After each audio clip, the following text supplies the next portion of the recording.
those who did not give up Christmas night. 1776. The Delaware River. The temperature has dropped below zero. Ice drifts down the water in massive slabs. In the darkness, boats.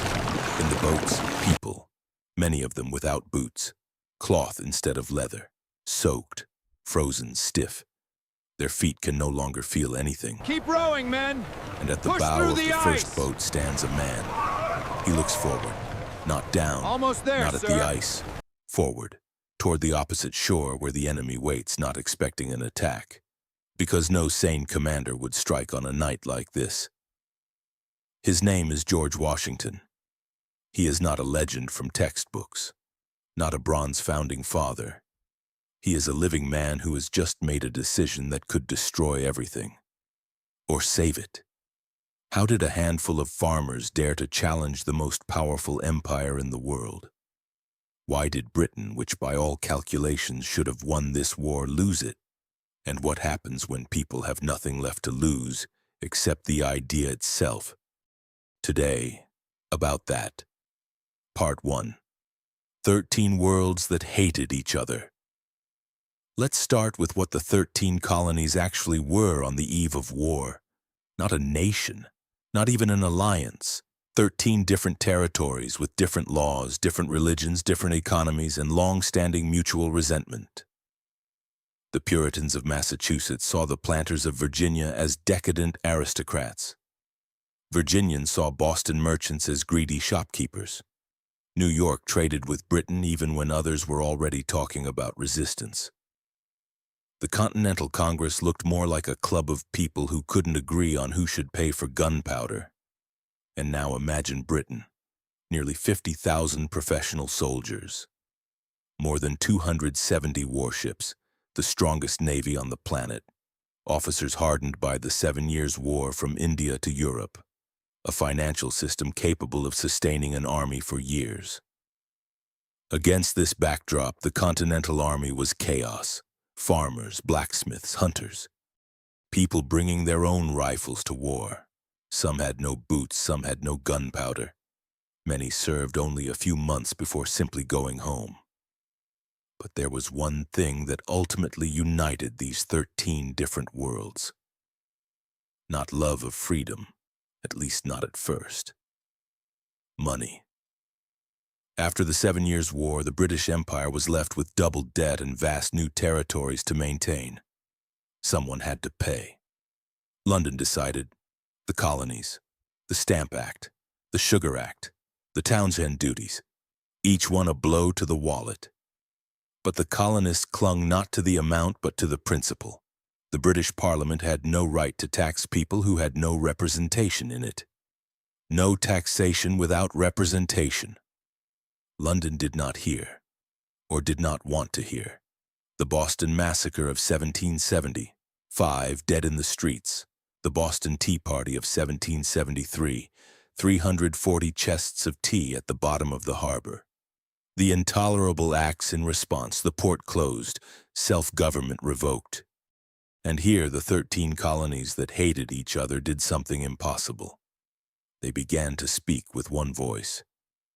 Part 2. April 1775, the first shot, Lexington. Morning. A British detachment marches to seize weapons from rebels in Concord. Who fired first? No one knows to this day. But a shot rang out, then another, and another. When the British returned to Boston along the same road, they were fired upon from behind every tree, every fence, every stone. Not an army. Farmers with hunting rifles fighting by rules no one in London had taught them. That same month, the Second Continental Congress met in Philadelphia. An army had to be created. A commander had to be chosen. The choice fell to George Washington of Virginia, not because he was the best tactician, not because he had the most victories.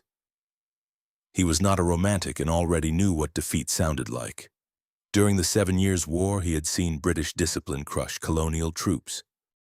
But perhaps for that reason he agreed. Because he was from Virginia, the largest colony, and knew how to stay silent when others spoke too much. because he looked like someone who could be trusted.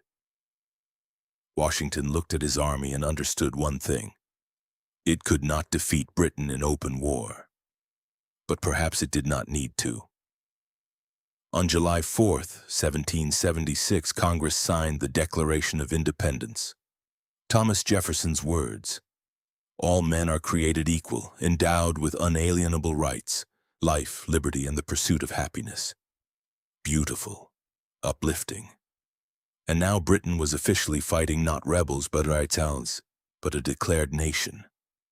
The stakes had just reached maximum level. Part 3. Disaster. August 1776, New York. The British fleet, 130 ships, entered the harbor. Cannon smoke formed a thick gray wall over the water. The ground shook under artillery fire. 32,000 soldiers landed on Long Island, a regular army, hardened, armed, the largest amphibious operation of the 18th century. Washington had 23,000 men, half of them sick or unarmed. The Battle of Brooklyn lasted one day. The Americans were nearly trapped against the East River. One more push, and the war would have ended in its first year. But there is a detail most textbooks omit. British General Howe does not finish Washington off. He stops, gives the Americans time. In the night fog, without drums or shouting, only the sound of oars in black water, boats carry thousands of soldiers across the river. Washington does not save New York. He saves the army. And here the strategy of the entire war is born, not to defeat the British, but to outlast them. But in the autumn of 1776, it does not look like strategy, it looks like retreat. Part 4, the Delaware, Christmas night of December 25th to 26th, 1776. Washington gathers his commanders and says, "We attack Trenton, now, at night, in a snowstorm. The icy wind cuts faces, snow mixes with rain. Men in boats are soaked to the bone. Some wrap their feet in rags instead of shoes. Silence is almost unnatural.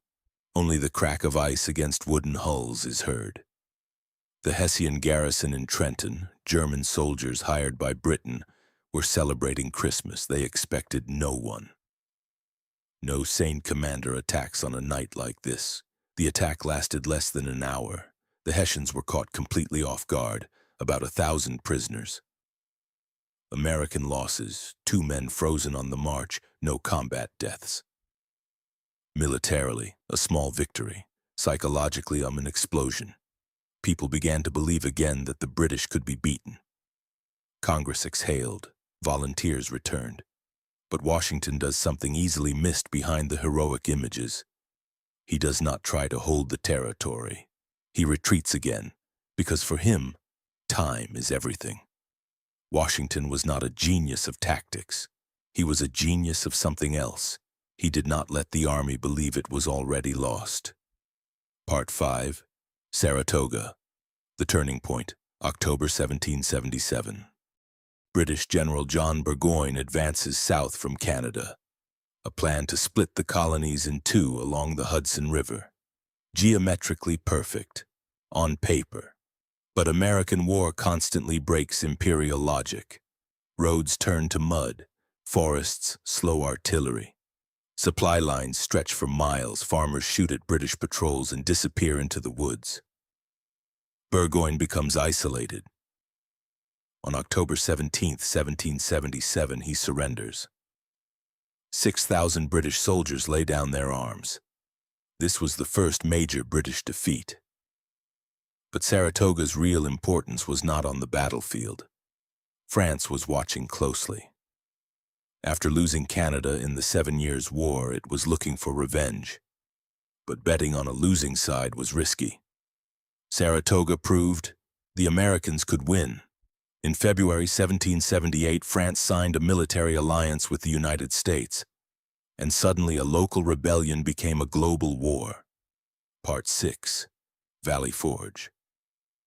This is not a battle winter 1777 to 1778, Pennsylvania hills. The camp smells of smoke, wet wool, and disease. 12,000 men. Not enough tents, not enough blankets, not enough food. Some have no shoes at all. Soldiers die of dysentery, typhus, and cold. Blood trails remain in the snow. More than 2,500 died that winter, more than in any battle that year. Washington saw an army literally melting away and wrote letter after letter to Congress. The army is dying. We need money. We need food. No meaningful response came, and then came a blow not from London. After Saratoga, General Gates' popularity rose. In Congress, whispers began, maybe he should command the army. A conspiracy formed against Washington, secret letters, quiet plots. Washington did not respond with repression. He exposed everything and remained calm. The conspiracy collapsed, but the army survived for a different reason. Those who stayed chose to stay, not because of orders, because of something harder to define. Perhaps this is what would later be called a nation. Part 7, Yorktown. The trap Washington and French General Rochambeau stand near New York with their armies. The British expect the main attack here. Meanwhile, Cornwallis entrenches in Yorktown, Virginia. A professional officer. He believes the Navy will save him, as it always has. But then the final turn. Washington suddenly changes direction. 20,000 American and French troops march south, 700 miles in 5 weeks under heat and dust, with deception operations to mislead British intelligence. The British realize too late, it is not a maneuver, it is a trap. At the same time, the French fleet closes the Chesapeake Bay. The British fleet fails to break through. Cornwallis is cut off from the sea, the very sea that has always been Britain's greatest strength. Day and night, artillery fire shakes the earth. Fire all batteries! British defenses collapse. On October 19, 1781, Cornwallis surrenders. After 6 years of war, even victory feels muted. Cornwallis does not appear in person. His deputy surrenders.